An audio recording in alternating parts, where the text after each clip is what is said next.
tentang ini ya,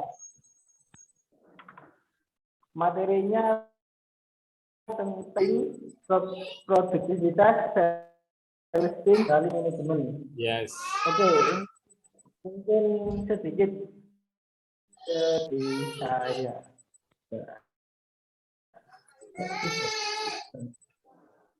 Oke, ini sedikit dari pembukaan dari KBBI, ambil produktivitasnya. Produktif itu bersifat umum, jadi suatu tindakan yang dalam jumlah besar. Ini terkait artinya bisa diartikan tenaga kerja merupakan tingkat kemampuan menghasilkan sebuah produk, menunjukkan adanya kaitan antara output bekerja dengan waktu yang dibutuhkan untuk menghasilkan produk dari seorang tenaga kerja. Jika ambil contoh misalkan industri pembuatan mesin, satu orang bisa menghasilkan 10 unit.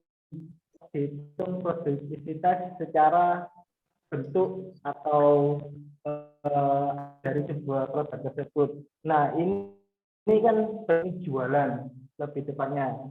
Nah, menurut Pak Imam sendiri, mungkin dijabarkan tentang produktivitas sales dalam sistem manajemen itu seperti apa? Gambaran umumnya dulu.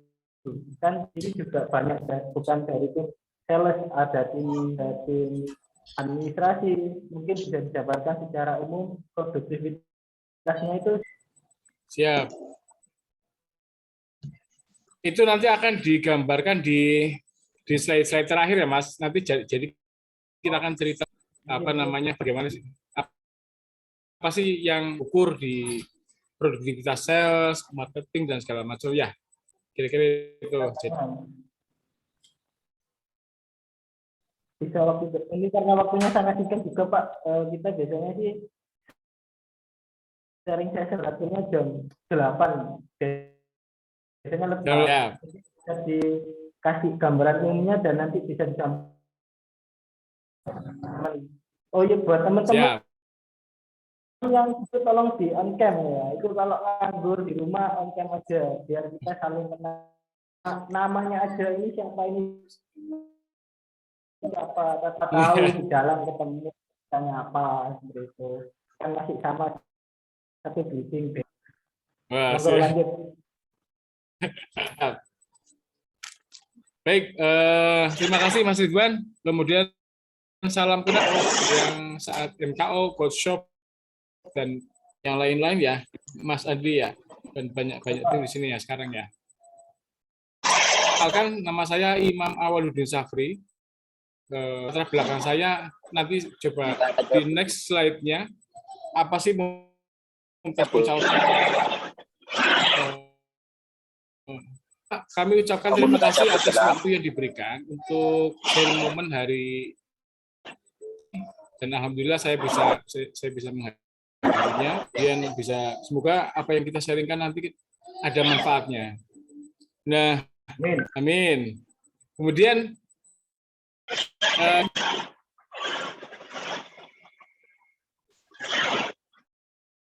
Asal Surabaya.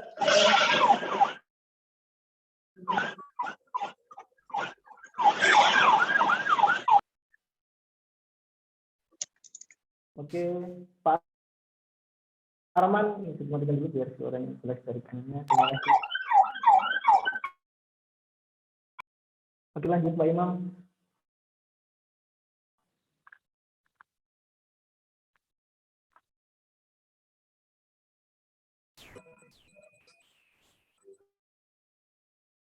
Ya, next, Mas.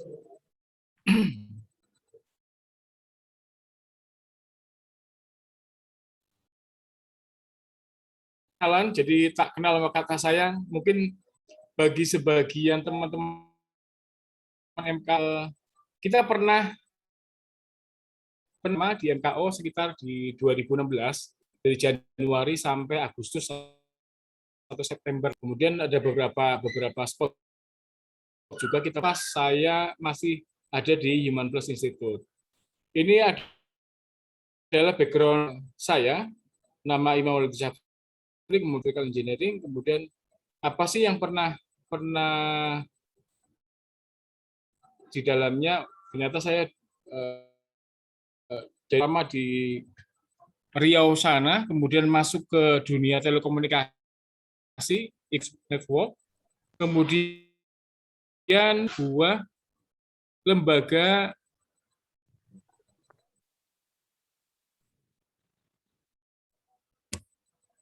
ini saya ini banyak yang admit ya. Kemudian masuk ke lembaga dan tekstil Intertek Indonesia, itu juga sebagai Deputy Manager Quality-nya. Baru masuk ke ranah konsultan di tahun 2011. Di Impact, kemudian masuk Impact kita nggarap manufaktur dan segala macam banyak, kemudian masuk ke Velos, consulting, itu nggarap pertambangan, juga PLN dan segala macam. Kemudian masuk ke renovating. Nah, itu kita juga negara Asia Tenggara untuk dan masuk ke Simbio nggarap proyek pertambangan yang terakhir di Human Plus Institute. Beberapa pengalaman saya dan sampai akhirnya saya kemudian sekarang membentuk sendiri dengan pakai bendera Mumtaz Manfaat Group. Karena Mumtaz ini ada beberapa sub-bisnis yang sedang kita jalankan saat ini. Samping pengalaman profesional, saya juga sekarang lagi masuk ke platform expert network. Jadi kayak semacam di beberapa di negara luar itu dan segala macam, mereka kadang ketika mau masuk perusahaan itu mau masuk ke apa namanya ke Indonesia atau ke Asia Tenggara, gitu kayak semacam researcher atau peneliti yang tahu produk apa kira-kira ketika mereka mau investasi mereka mau investasi untuk membentuk perusahaan baru, mereka butuh namanya ekspor seperti itu untuk pasti mereka masukkan, sehingga investasi mereka yang multi-million dollar itu biasanya visible atau tidak, biasanya mereka butuhkan support dari beberapa expert masuk ke beberapa platform expert network-nya. Next.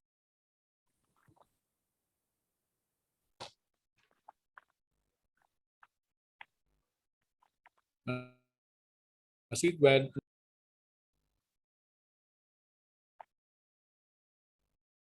Mas Ridwan monitor next katanya bapaknya.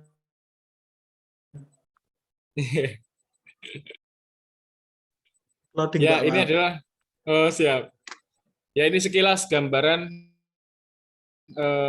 folionya kita yang pernah dan salah satunya juga kita pernah berkontribusi di belajar bersamalah di sana, yaitu untuk bagian logistik sampai salesnya ya Mas Andi ya, dulu kita pernah belajar bersama di sana.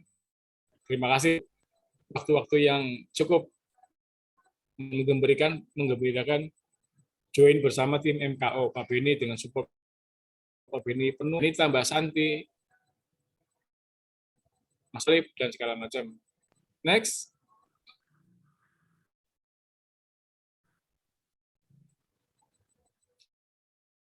Nah, di Mumtaz Consulting sih, jadi ada pendampingan bisnis, ada yang mini pendampingan, kemudian ada juga coaching mentoring. Saat ini juga nggarap beberapa mentoring untuk UMKM di area Brebes Tegal. Nah, kita lagi fokus dan kemarin juga baru selesai POT untuk ini apa namanya untuk UMKM. Kemudian ada beberapa training, kemudian kita juga bisa pendampingan terhadap untuk ISO series. Nah, itu perkenalan dari Mumtaz. Next. Nah, sekarang karena temanya saat ini seperti tadi Mas moderator siapa namanya, Mas Ridwan ya? Siapa? Mas Septian. Mas Bayor. Nah, betul bahwa setiap kali apa sih muncul istilah produktivitas. Produktivitas otomatis kan seperti yang kita ketahui KBBI, yaitu output dibagi input. Jadipun ketika ada dua orang ataupun ketika ada sebuah pasti muncul di sana ada namanya produktivitas. Produktivitas ini bisa di berbagai macam bidang. Seperti tadi, kayak contoh misalnya pada saat kami menggarap di Paktur, pada saat penggarapan gelas, mereka di sana ada beberapa lini assembly atau lini packing. Dan ada beberapa pekerja ya, otomatis beberapa produktivitas gelas per karton yang bisa kita achieve setiap jamnya. Begitu contoh kayak teknisi yang di lapangan. Teknisi biasanya ditarget isu atau problem yang akan dilakukan. Sudah ketahuan tuh sebenarnya. Dalam sekali berangkat, dia produktivitasnya berapa. Tipe jenis pekerjaan tertentu. Ada pekerjaan kelas berat, kelas menengah, dan segala macam. Biasanya kita bisa ukur. Tak luput, sales juga bisa diukur produktivitas salesnya. Ya, contoh dari sisi sales sendiri kan ada beberapa untuk menuju sampai di link proses ya. Pertama dari sisi nah, produktivitas bisa diukur tuh sebenarnya. Caranya adalah berapa call yang dia harus lakukan setiap hari. Kalau dia targetnya adalah misalnya hari itu adalah dia bisa lakukan call itu sampai 100, berarti produktivitasnya dia. Tapi apakah itu cukup? Tidak. Ternyata call handlingnya setelah call baru janjian biasanya ketemuan. Ya, misalnya appointment. Nah, nanti kan diukur juga berapa persen dari schedule appointment terjadi yang happen.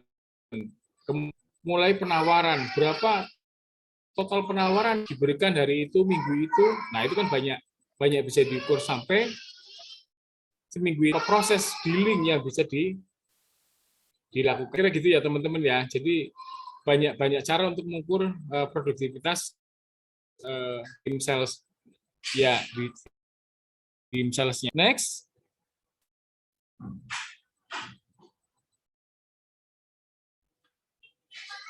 Nah, ada gambarnya ya. Mas monitornya penuh Mas.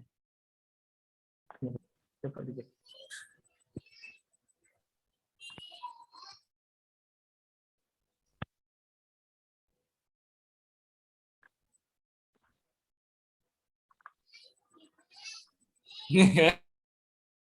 Atau saya yang share screen. Ke internet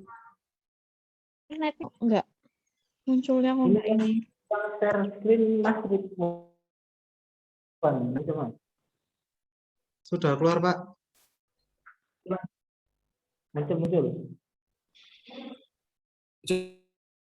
Coba kita coba samakan persepsi tentang produktivitas. Nanti biar teman-teman juga paham mau industrinya apapun, semua produktivitas kunci konsep produktivitas harusnya bisa oleh semua tim. Contoh ternyata misalnya Mas Andi ataupun Mbak Nita atau Septian punya bisnis lain selain di MKO. Contoh bisnis travel. Nah, produktivitasnya unit bisa nggak diukur kira-kira? Saya kayak contoh berapa kali trip. Nah, itu kan salah satu mengukur produktivitasnya. Berarti targetnya dia setiap hari berapa trip yang bisa dicapai dibandingkan dengan kayak sama satu lagi kayak fuel ratio, itu juga penghitungan produktivitas. Rasio pembakaran bahan bakar setiap harinya. Itu juga bisa diukur.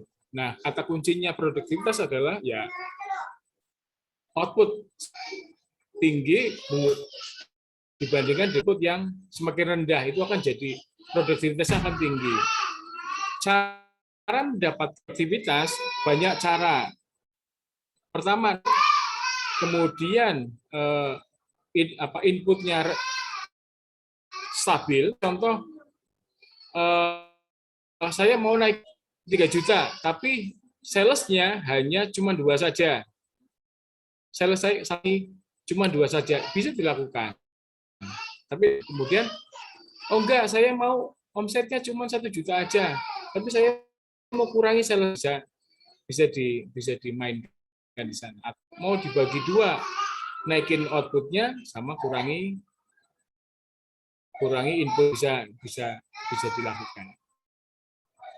Akhirnya timbul namanya penghematan, kemudian ya namanya ya. Next, kemudian kita diskusinya tentang sales, maka apa sih definisi? Seperti yang teman-teman adalah marketing, kemudian sales, kemudian CS, tahu ya, kalau sudah jadi makanan sehari-hari. Kalau kita ngelihat beberapa kali kita masuk bagian akademi ya, jadi di grupnya bagian kan di-share banyak kan dari TikTok ya. Jadi TikTok sangat powerful sekali untuk, kalau dalam bahasa kerennya adalah duit, marketing itu apa? Berarti apa? Bakar duit, istilahnya di sana. Karena marketing itu berarti menarik para pelanggan supaya tertarik dengan produk kita. Nah, ketika mereka sudah tertarik, tim sales masuk untuk closingkan dengan supaya saya cetak duit tadi. Nah, kemudian kita sales otomatis ada funneling stage-nya. Meskipun sekarang pergerakannya adalah tidak sebenarnya, ini konsep lama, tapi masih di beberapa bisnis tertentu ini masih relevan untuk menuju dealing proses. Kita harus melakukan awareness. Ya, bisa menggunakan apapun medianya, online, offline, dan segala macam. Kemudian ada tahap free, yaitu qualifying lead, kemudian initial meeting, kemudian define prospect needs. Nah, itu biasanya setelah prospecting, cold call, berarti masuklah untuk ngecek, ya, ini benar-benar nggak prospek kita mau beli. Jangan cuman rombongan hanya nanya nih, Rohana sering nggak mengalami ketemu Rohana? Pasti sering, ya, rombongan hanya Sering. nanya. Nah, adalah di situ, di langkah kedua, maka kita pastikan bahwa kita harus mengkualifikasikan prospek ini. Ini serius atau enggak nih? Nah, kalau memang ternyata Rohana, ya mending caos, habisin energi juga, karena di setiap stage ada ukurannya yang harus kita capai. Kemudian ke tahap bahasanya apa ya kalau di MKO ya, offering ya, offering berarti apa sih? RQ ya.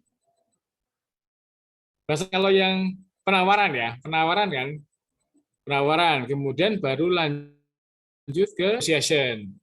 Nah, kemudian setelah di negotiation baru closing deal dan deliver the product. Setiap stage ini banyak sekali. Pertama, kesalahan-kesalahan yang sering terjadi di sebagai sales dan di pengamatan saya di beberapa perusahaan pun kita masih mengamati, memang di setiap stage-nya pasti kesalahan-kesalahan yang dilakukan. Saya pada saat prospecting, pertama biasanya ya, kemudian data sangat berpengaruh sekali tuh. Kita nggak bisa main ujuk-ujuk tembak-tembak, ya kan? Kita kan ada 2 soft selling sama hard selling. Hard selling itu memang ketika memang prospek itu baru kita langsung mainkan hard selling. Prospeknya juga belum tahu apa sih produk kita, barcode scanner, poin dan lain-lain ya. Pastikan harus benar-benar strategi prospektingnya harus benar. Kesalahan dalam database. Kemudian kesalahan mengkualifikasi leads, mengkualifikasi prospek. Itu juga terjadi, kita ngabisin energi habis di sana untuk apa istilahnya ngejar prospek yang sebenarnya tidak butuh-butuh amat, atau kan dia supaya masuk ke tahap selanjutnya. Kemudian kesalahan offering itu juga sangat berpotensi, biasanya salah harga, kemudian bisa kemudian bisa terjadi salah kasih diskon lah, macam itu juga ada potensi kesalahan di. Dan ini yang mesti dicek oleh para supervisor salesnya membuat offering. Next, nah yang kemarin sebenarnya diajukan oleh Mas Arman adalah skill para sales dong Pak. Oke, cuman saya belum bisa bicara tentang negotiation skill. Cek di grupnya Supergen kan ada kata kunci negosiasi kan cuma 3 toh sebenarnya. Pertama PD, ya nggak bilang Pak Beni, dari Pak Beni yang nggak salah ya. Bilang kata kuncinya cuma 3. Kita harus percaya diri, kemudian kita kenal percaya dengan produk kita, yang ketiga adalah dekat dengan. Jadi kalau bisa bahwa yang akan membeli produk kita ya yang si pembeli, maka akan mudahnya jika mau closingnya kita banyak.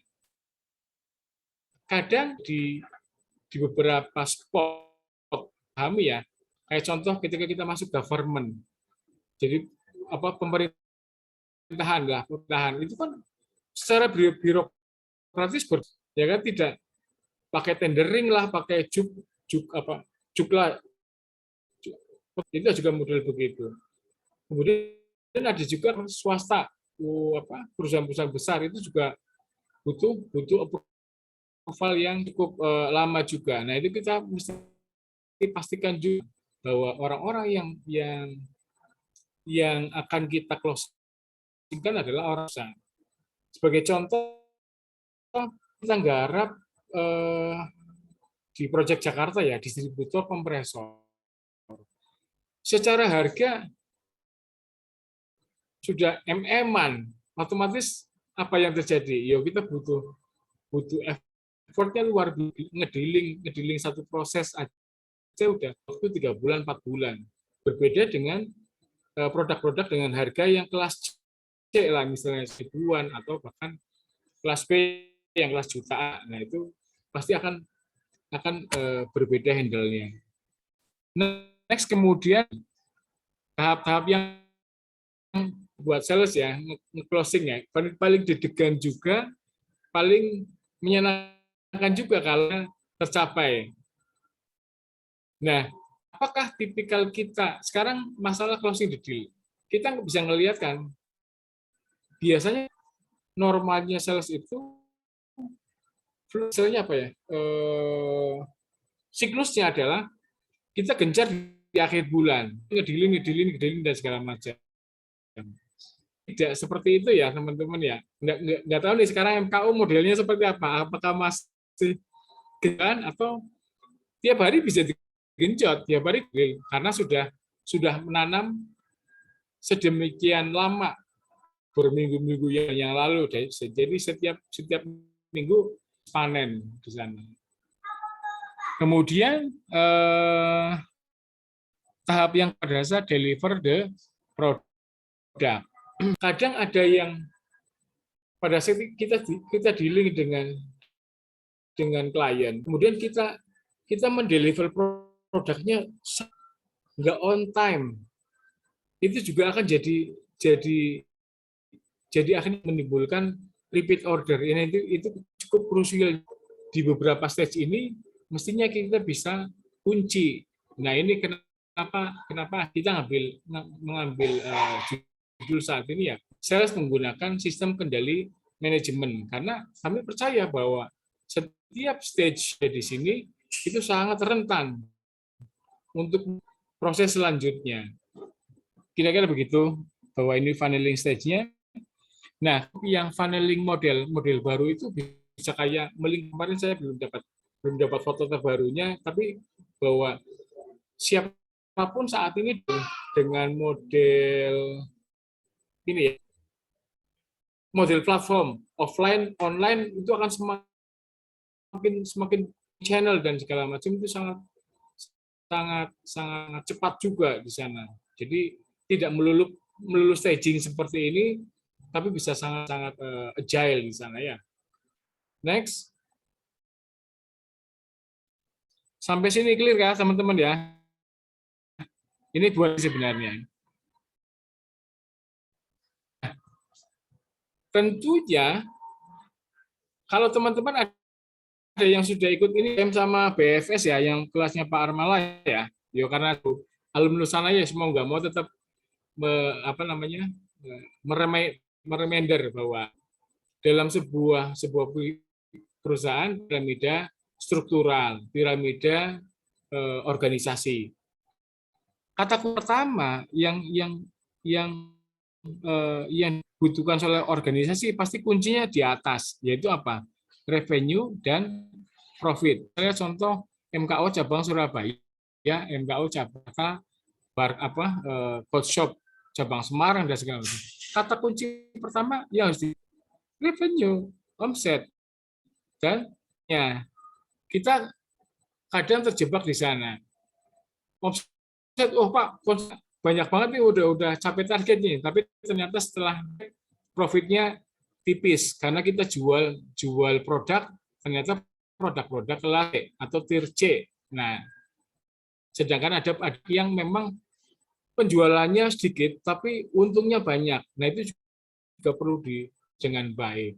Nah, untuk level-level kepala cabang atau direktur, ya kelasnya adalah kunci di atas revenue sama profit. Kemudian baru di kelas supervisory. Supervisor ya apa kata jadi apa revenue, otomatis ada metrik-metriknya, ada win-loss ratio.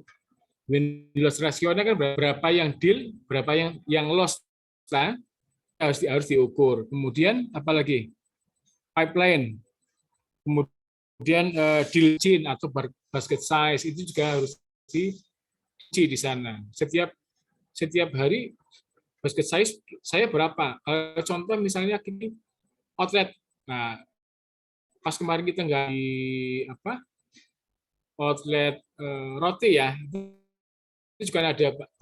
Jadi kayak contoh misalnya Alfamart, Indomie juga mereka dikejar basket size-nya. Contoh untuk mencapai target 30 juta per bulan, berarti kan sebulan 1 juta.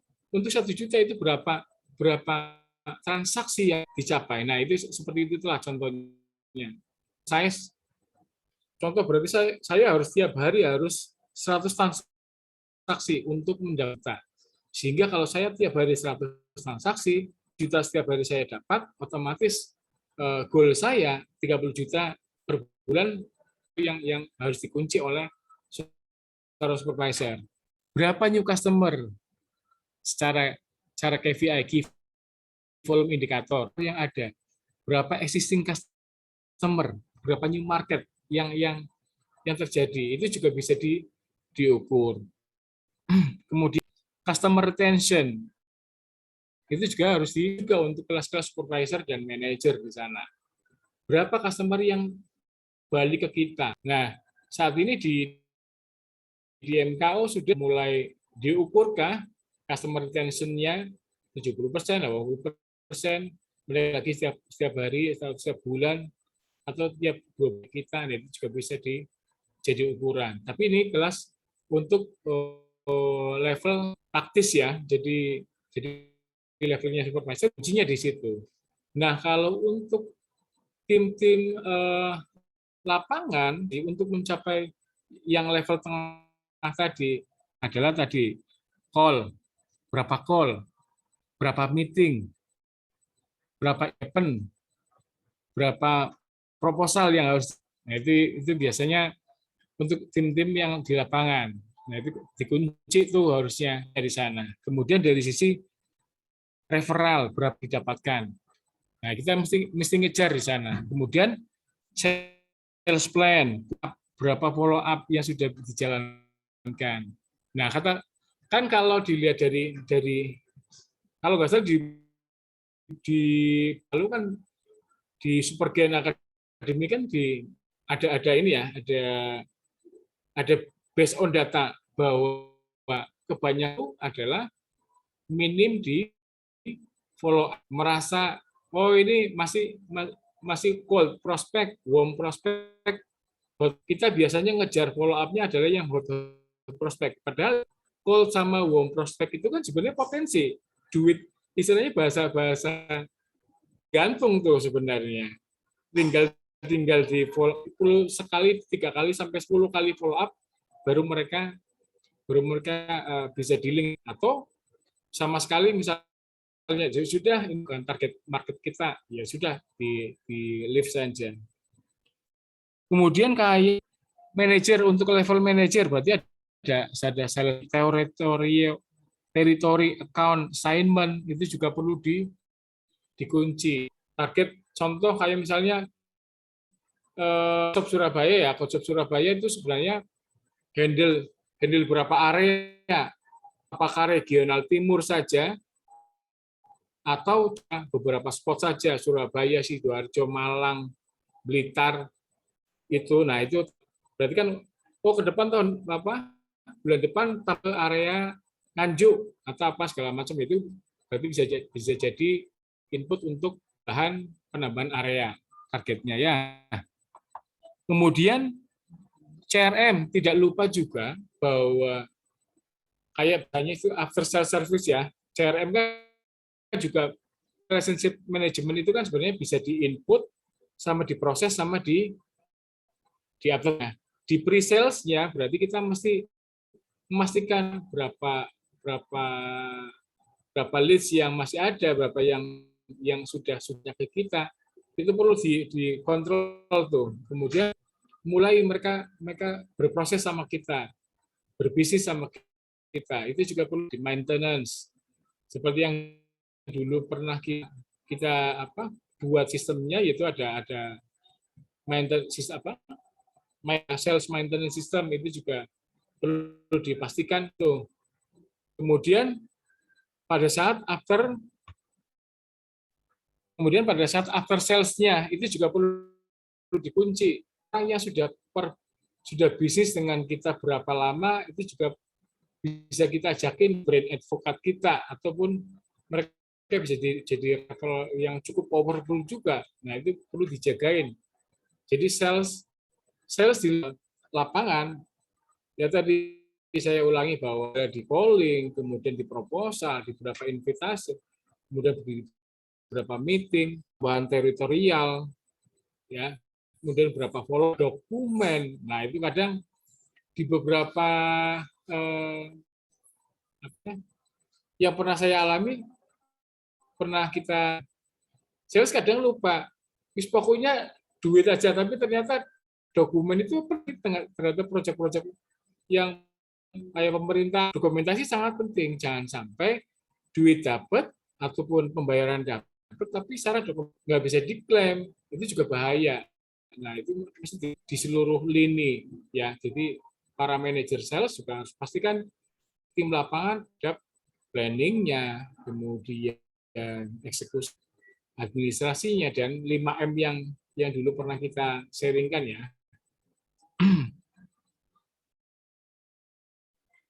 Mbak Sarah, lanjut. Next, Mas Ridwan. Nah, Nah, ini gambar. Ya, ini sebenarnya gambaran umum kok. Jadi semua hampir semua aktivitas menggunakan model seperti ini. Jadi ini adalah konsep umum bagaimana sih membuat sistem manajemen yang benar apapun bisnis sebentar, apapun distribusinya, apapun departemennya. Nah, yang pertama kali sebuah sistem berarti apa? Sistem kan ada tadi ya. Jadi harusnya ada sistem itu kan sebuah alir kegiatan untuk mencapai apa sih sebenarnya? Sistem itu dibentuk untuk mencapai goal ya teman-teman ya. Ada tujuannya. Itu untuk mencapai goal. Maka bagaimana caranya untuk mencapai goal? Oke, karena saat ini kita di departemen. Halo, lanjut ya. Jadi pasti dalam sebuah sistem itu kata kunci pertama adalah tentukan goalnya dulu. Kita mau kemana? Kita mau berapa? Nah, goal itu seperti yang tadi ada piramidanya. Dan kalau bahasanya goal roll down, misalnya goal itu tidak cuma atas saja, tapi di level tengah, mid management, top management, sama low level management itu juga harus di roll down sampai clear. Seperti yang tadi piramida strategi tadi, kata kunci utama level eksekutif goalnya berapa nih tahun ini? Kalau boleh tahu berapa nih tahun ini? 40M misal contoh. Semarang, Septian, targetnya berapa nih? 1,5 Pak. 1,5 M, ya 1,5 M. Oke, jadi omset tok ya. Omset ya. Profit. Wah, itu urusan manajemen tadi itu Pak Andi. Persen lah, atau 20% di situ. Kita kunci. Nah, untuk mendapatkan 1,5 otomatis harus dicaci. Tidak mungkin tiba-tiba di Desember baru, tapi semua harus bisa dicacah tiap semesternya. Oh, 1,5 berarti 750, 70 semester 2. Berarti otomatis setiap bulannya paling enggak adalah berapa yang harus kita kunci targetnya. Ya, 100 juta tiap bulan. Ya, berarti harus ngejar kuncian di 100 juta per bulan atau 1,5 juta lah. 150 juta dibagi di roll down dong. Di 150 juta per bulan otomatis paling enggak harus dibagi 20 atau langsung dibagi 30 hari kerja. Ya berarti kita harus closing tiap hari itu 5 juta tiap hari. 5 juta itu produknya apa Coach Shop? Mas Setian. Scanner barcode. Nah, juga harus dibedah toh sebenarnya. Berarti saya harus jualan scanner barcode. Berarti saya harus jual 1 scanner barcode, kemudian print barcode 3 misalnya. Itu kan jelas. Jadi piece-nya juga jelas. Jadi untuk level di tinggal jualan saja. Baik, tiap hari harus closing 1 print 3 scanner, contoh kayak gitu ya. Itu akan lebih mudah. Kalau teman-teman di bawah lebih clear lagi tiap hari harus closingin berapa, itu akan lebih mudah. Mas pasti tinggal di ujung aja pasti caranya. Kira-kira gitu ya teman-teman ya. Nah, itulah tadi ke atas sampai ke bawah sudah harus sampai sedetail-detailnya. Kemudian masuk adalah planning. Mencapai goal berarti kan harus ada planning. Ini juga bisa dibagi berbagai macam periode, ada yang namanya year planning tahunan, kemudian ada planning semester, kuartal, ada planning harian, ada planning bulanan, mingguan, sama. Nah, itu pun levelnya masing-masing. Plan untuk level para direktur ya, planningnya adalah planning tahunan. Contoh, kita bahas agak apa ya, teman-teman ya. Jadi, cuman nanti mohon diingatkan saja, Pak, bentar lagi mau habis. Nah, planning kelas level direktur atau tahunan sama semester. Tahun depan apa? Semarang mau berapa? Mau goalnya mau berapa? Mau ngapain? Semarang harus nambah sub lagi ke Solo, atau nambah office rekanan lagi, reseller lagi ke bawah lagi, ke Brebes, ke Tegal, dan segala macam. Nah, itu kan dengan harapan, oh berarti harus tambah wilayah. Mau tambah harusnya. Seperti yang kata-kata yang saya masih ingat dari MKO itu adalah intensifikasi. Intensifikasi berarti kan, oh yes, perbanyak produk-produkmu yang dijual. Kalau intensifikasi ya areamu yang untuk menjual, ataupun cross selling, upselling lah di sana. Manager sama supervisor berarti levelnya adalah mingguan sama bulanan. Mau ngapain bulan ini? Targetnya kemana? Atau database-nya dilihat dari stok barangnya, ya kan? Itu kan harus dikontrol kan. Ternyata kita menjanjikan bulan itu di deliver, ternyata barang di gudang nggak ada. Itu juga jangan sampai terjadi. Karena kalau kita tidak bisa deliver on time, bisa deliver jumlahnya pas, berarti akurasi delivery, time delivery, itu pasti ngaruhnya ke sales. Balik lagi, orang pasti kecewa juga dengan kita. Nah, itu juga jadi kuncian di supervisor sama manajer. Jangan sampai kita ternyata meleset, ya kan? Mereka butuh sekarang, ternyata barangnya nggak ada. Sales harus juga membantu tim distributor, tim logistik. Mas, planning bulan depan saya butuh barcode segini, saya butuh scanner sekian tipe ini. Ya, orang sales juga harus bisa nge-planning barangnya, tidak mau jual sama siapa. Ya, itu akan jadi lebih mudah, sehingga orang pengadaan, orang purchasing akan mudah juga. Kita kan juga koordinasi sama supplier ya, karena supplier itu kan bisa jadi ada delay time, ada yang tertunda, misalnya itu ROP, reorder point ini itu ada jumlah barangnya dipesan plus dengan waktu pemesanan juga harus kita perhitungkan. Ya, jadi sekelas supervisor sales, manager sales harus konsen di sana. Kalau planningnya low level management, staff itu otomatis, oh hari ini berapa proposal yang harus maju, berapa lakukan, berapa pertemuan yang harus saya jalankan, berapa negosiasi yang harus dilakukan. Nah, itulah yang low level. Jadi petugas-petugas lapangan fokusnya itu aja.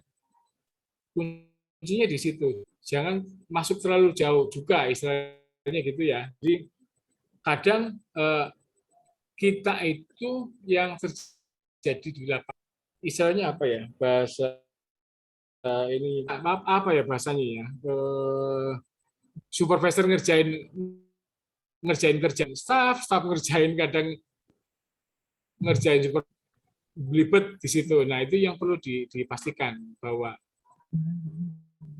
dengan tupoksinya sesuai role dan clear ya teman-teman ya di sini ya. Kemudian ada daily plan. Setelah itu assignment itu kan berarti tugas apa yang dijalankan. Ada calling, ada visit, ada dealing, ada negotiation, ada pengantaran. Nah, itu itu juga pastikan ada checklistnya di sana, memastikan apa yang itu dikerjakan. Karena kalau cuma punya planning, capai nggak goalnya? Ya tidak tercapai ya pastinya ya. Nah kemudian tidak lupa sebagai sebuah sistem PDCA, Plan Do Check Act, sistem follow up, di checking. Apakah sudah benar? Sebagai seorang, oh ini teman-teman sudah benar nggak planningnya ketemu perusahaan A, B, C, dicek. Setiap hari apa? Namanya daily review meeting level staff dengan supervisor ya. Tiap hari harus ketemu, harus dicek. Hari ini apa aja kan? Oh, saya hari ini proposal tadi saya ini 50 orang, Bu. Tapi yang bisa yang mau baru 20 orang. Oke, area mana dan apa produk yang itu kalau contoh callingnya. Kalau presentasi sudah presentasi berapa organisasi, berapa perusahaan, 5 Bu, tapi cuman happen 3. Oh, berarti kamu pencapaiannya cuman 3%, sekitar 60%. Nah, itu produktivitas ya yang bisa dikejar. Nah, fungsi review ini adalah fungsi yang cukup krusial. Nah, review ini jangan sekarang dengan model suasana yang sudah new normal. Kalau dulu memang akan lebih banyak offline ya. Offline akan sangat powerful. Cuma sekarang juga online, ya Zoom, Google Meet dan segala macam bisa dilakukan. Karena fungsi supervisor dan manajer mereview apa yang sudah jadi. Kemudian langkah terakhir ada report. Ingat bahwa setiap yang namanya manajemen, low middle management ataupun manajemen pun harus membuat laporan. Kenapa? Ya tadi bahwa laporan itu pun ngecek benar nggak sih goal kita targetnya 1,5 M. Apa? Oh, saat ini baru 100. Nah, itu kan berarti langsung kita bisa tahu action apa yang harus dilakukan. Sudah sampai target, Pak.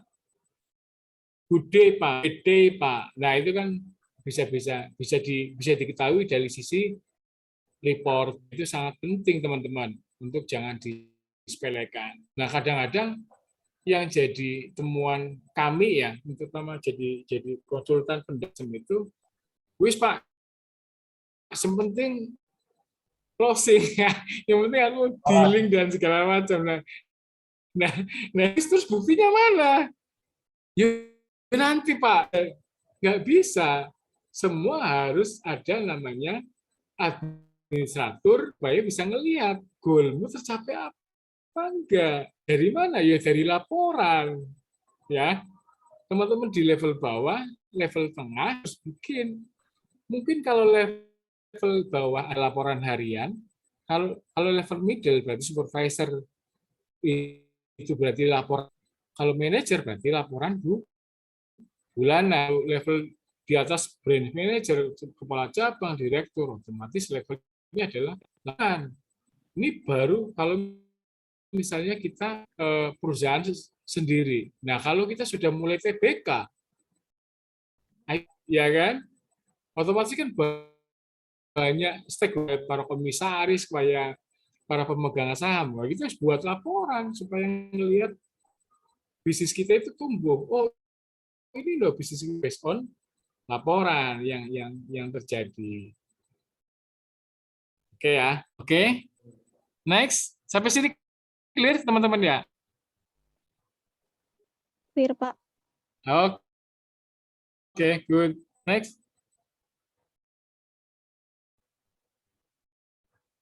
Nah, terkait dengan teknis, sebenarnya punya banyak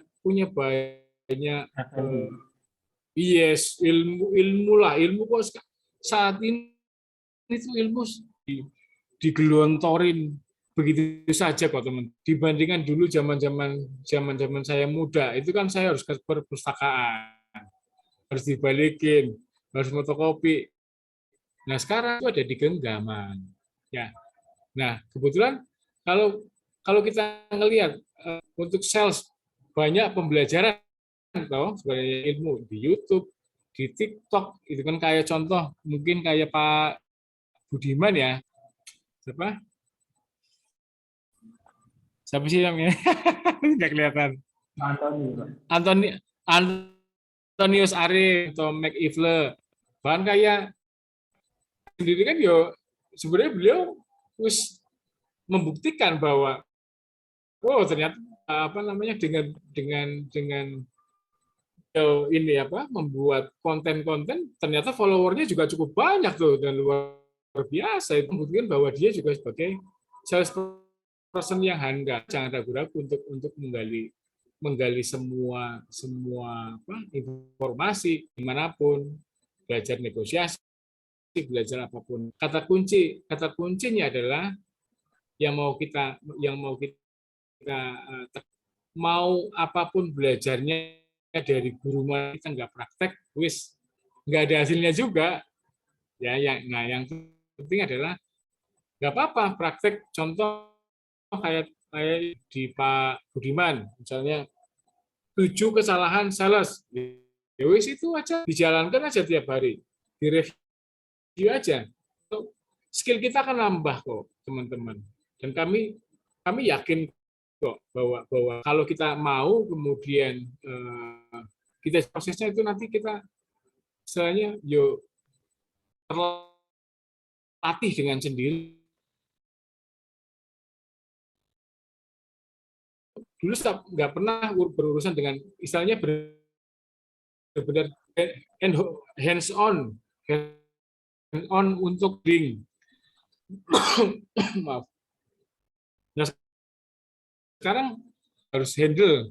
Nah, saya juga akhirnya belajar menjadi sales juga, tidak cuman pakai baju. Kalau kan berbeda. Jadi kemudian berdasarkan ilmu manajemen yang ada diarahkan teman-teman manajer, supervisor, kita bisa arahkan. Tapi ketika akan jadi hal ketika itu benar-benar bisnis sendiri, nyales sendiri. Saya juga mengalami kesedihan. Jadi ini juga jadi pembelajaran. Oh iya ternyata ini yang harus. Saya juga sering istilahnya gini, kalah juga. Jadi ada yang deal, ada beberapa yang nggak deal, dan itu, ini pembelajarannya begini. Oh, ternyata nggak bisa masuk orang-orang seperti ini, pakai kata-kata ini nggak bisa masuk juga. Jadi belajar langsung sendiri juga. Jadi ketika kita jadi tune in, ilmu itu akan jadi bertambah. Dan itu intinya karena kita dulu pernah jadi pendamping dan kita tahu jadi sales, ya kita akui juga bahwa sales itu bahkan jadi logistik pun nggak mudah, jadi akuntan pun nggak mudah, nggak ada yang mudah.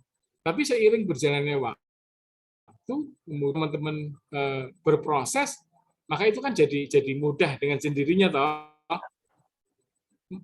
Ketika kalau bahasa yang terkenal adalah kita harus selangkah lebih maju dari masalah yang ada.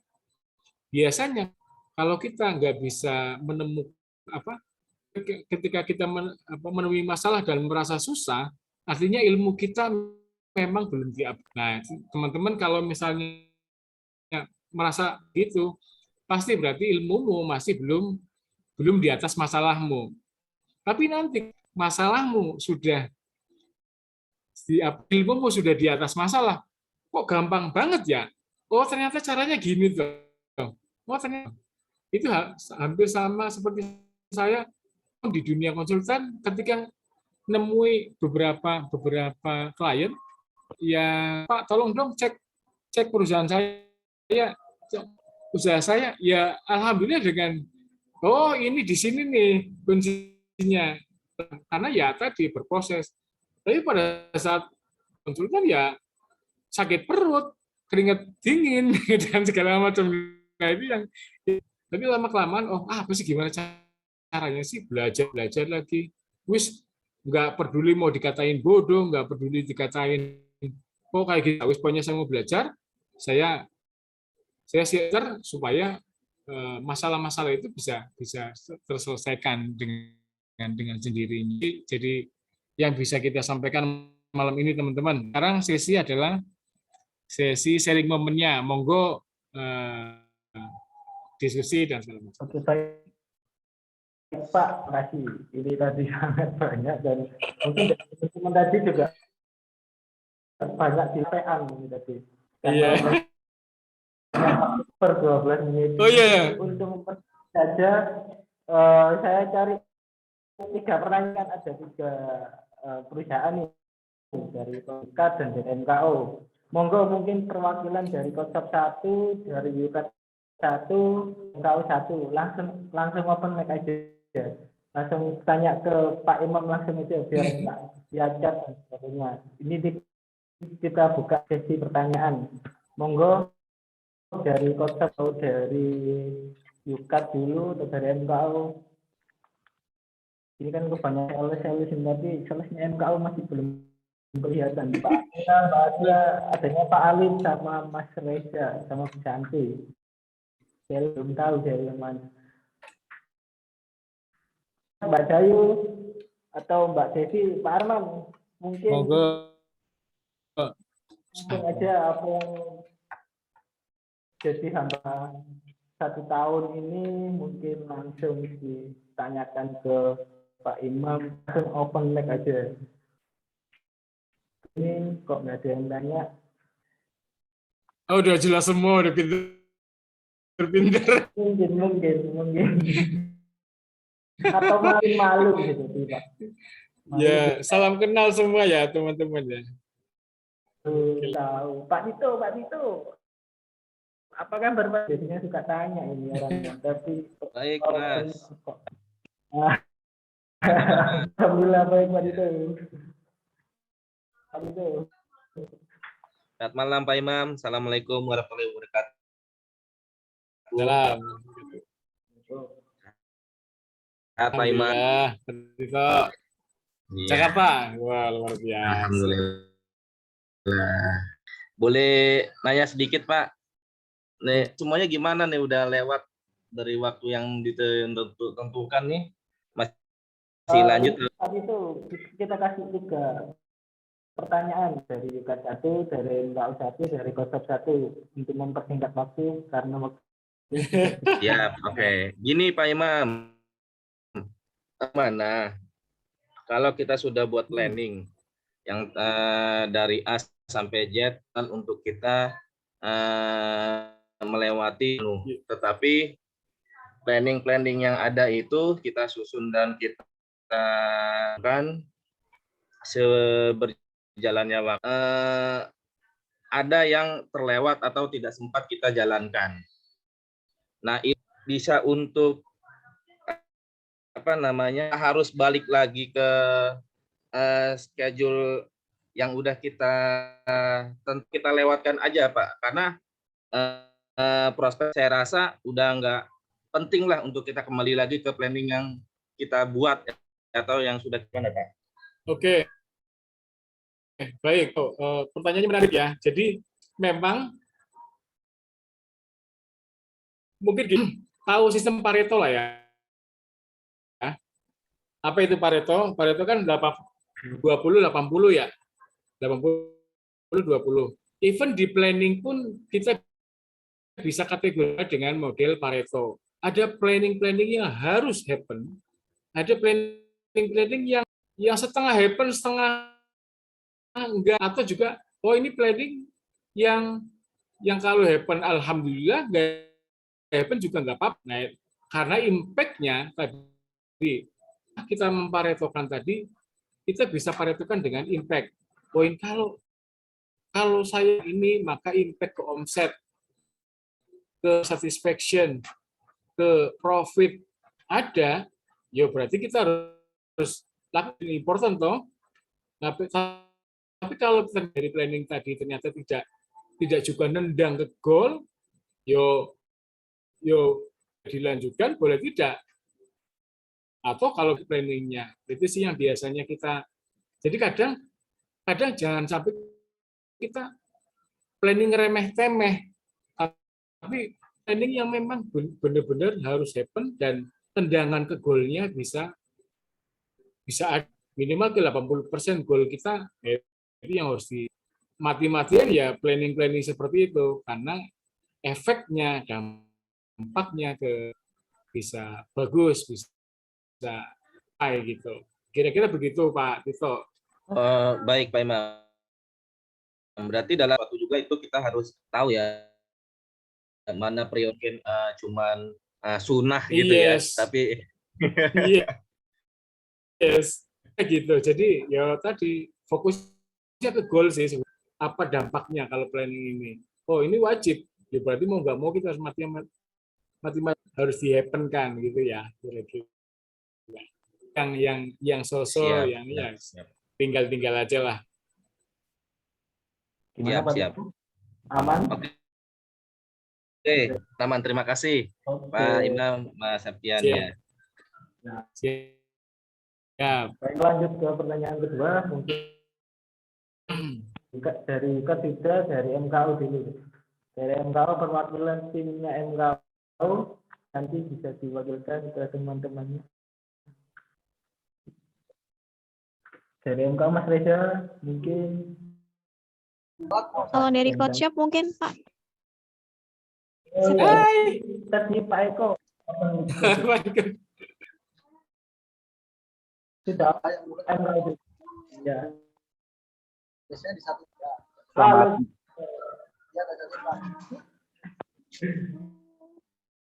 Ditanyakan ke Pak Imam barangkali ada yang bertanya. Selamat malam Pak Imam. Malam Pak Eko. Waktunya Pak. Aduh. Saya dari MKU Surabaya Pak. Sedikit.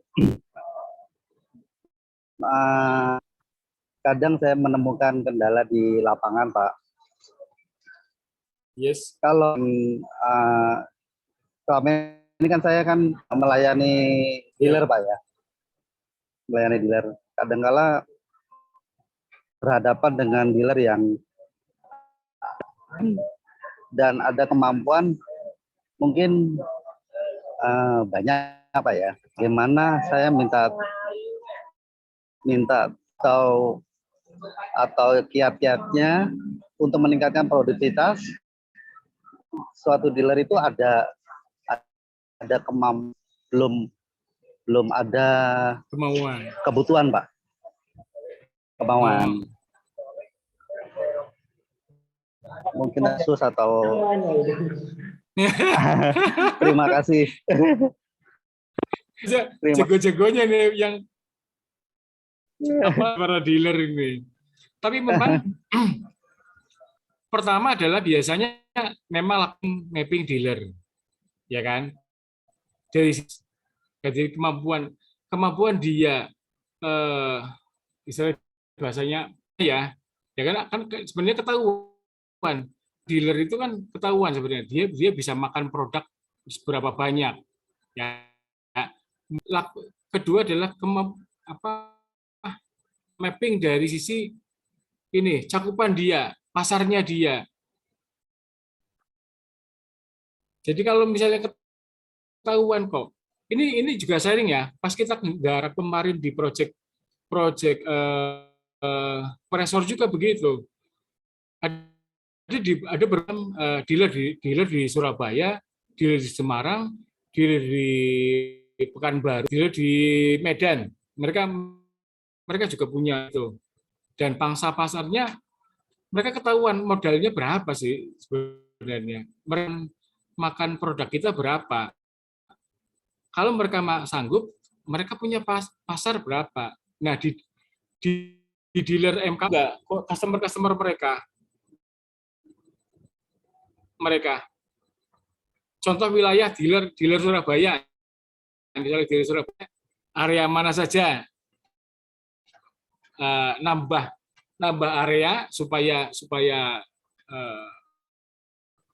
kapasitas dia makan produk, kira-kira sih itu sih sebenarnya. Kalau kita tahu, oh ternyata ini dealer ini juga punya kaki tangan ini, baik, kita bisa kulik sehingga kalau bahasa pas kita garap juga proyek di apa namanya,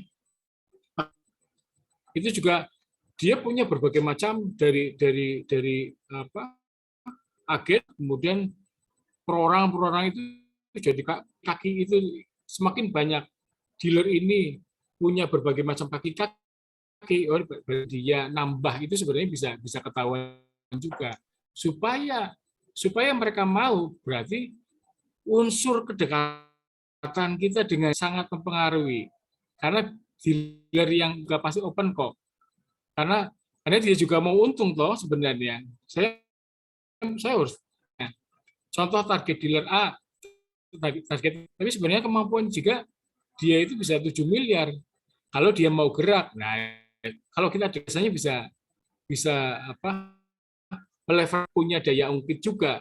Oh udah kilik biasanya bisa nambah juga. Kuncinya memang kita masih dekat juga dengan ini, benar-benar di maintain dengan bagus loh Pak. Tidak cuman sebatas saya dari MKO itu toh, nggak bisa, harus pakai kayak ya saya Pak Eko, lu Andi misalnya, ya body to body istilahnya gitu, body biasanya orang akan kebuka, tidak cuman hanya organisasi versus organisasi ya, tapi kalau sudah orang akan kebuka juga kok.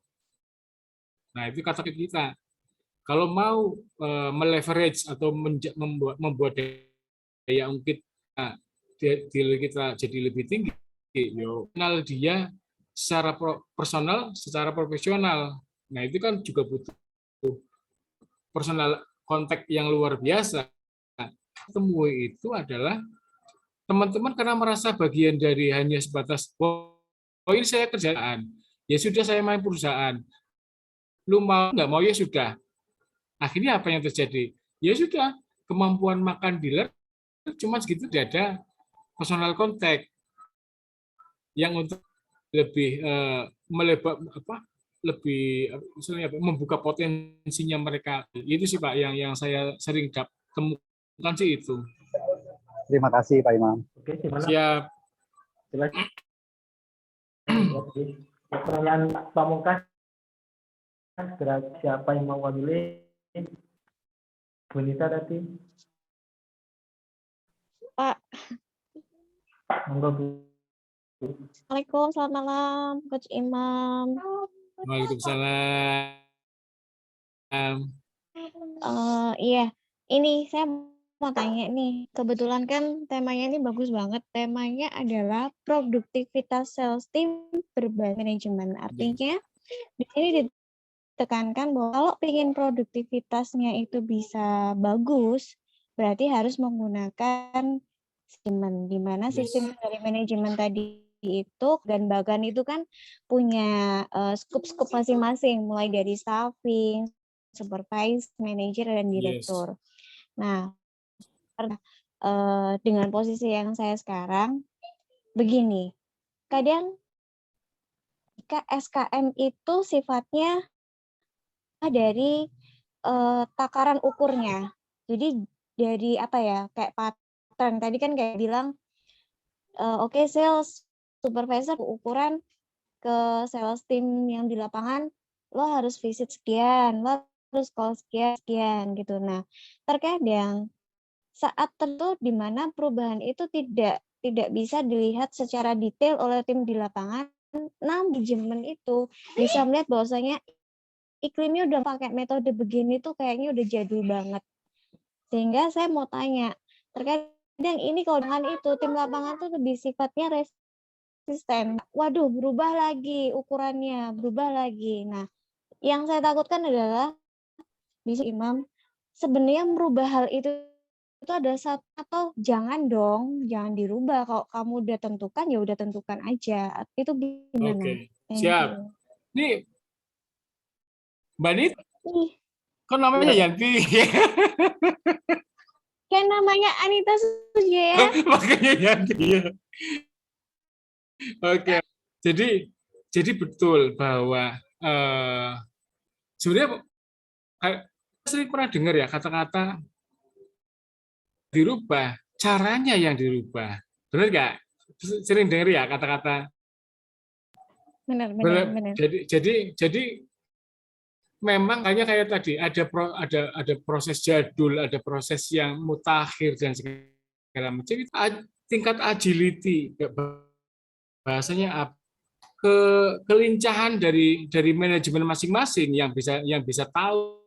Oh kan nih, tapi ini dengan cara begini. Nah, diganti ukurannya boleh-boleh saja, tapi goalnya tidak gitu. Nah, kalau mau contoh misalnya sekarang sudah nggak main visit-visitan, sudah main di marketplace. Ternyata besaran di marketplace use case kuncian bagaimana menaikkan produktivitas sales online misalnya. Itu kan akan tidak KPI-nya bukan visit kan ya, tapi berapa yang masuk, berapa respon, berapa lama. Itu kan sangat menentukan untuk dealing dengan customer, Bu Nita, untuk merubah. Tapi goalnya yang Artinya tidak sah-sah aja ya Pak ya. sah aja. Selama hanya tadi kuncinya nendang gas. Sih nendang ke goal, ke goal omset, ke goal profit, ke goal kepuasan pelanggan, bukan. Jadi yang penting kita bisa kata kunci atau KPI-nya sales lapangan bisa sedemikian rupa masing-masing. Oke, siap. Yes. Siap Coach Imam. Mungkin dengan malam ini jadi satu